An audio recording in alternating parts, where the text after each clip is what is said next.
Al 32esimo la prima conclusione a rete, è stato Pisaturo ad impegnare il portiere Occhiuzzi. La risposta dei biancoazzurri del Matera Sassi è arrivata sul finire del primo tempo con una punizione dal limite di Galeano deviata in angolo dalla barriera.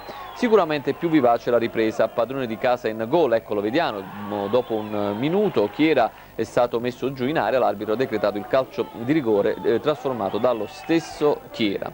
L'arbitro, quindi 7 minuti più tardi, Pepe davanti al portiere Circello ha fallito una buona occasione per pareggiare. Al 19esimo ci ha pensato la Ieta, ecco il tiro, ma il suo diagonale si è perso al lato. Un minuto più tardi Paoloni su calcio di punizione ha sfiorato la traversa. Al 23esimo ancora ci sono stati anche dei momenti di tensione, però almeno quelli sul campo si sono risolti rapidamente. Al 23esimo ancora il centrocampista potentino ha concluso a rete, ma è stato bravo Occhiuzzi ad opporsi.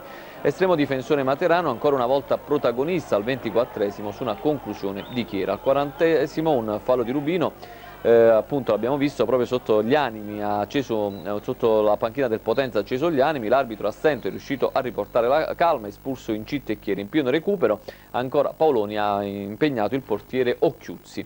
E purtroppo al termine della partita ci sono stati degli incidenti, secondo quanto riferito dalle forze dell'ordine. Alcuni tifosi del Matera Sassi, invitati a salire sul pullman per il rientro a casa, si sono scagliati contro gli agenti di polizia e carabinieri, ferendone 6 lievemente. In corso indagini per identificare gli aggressori.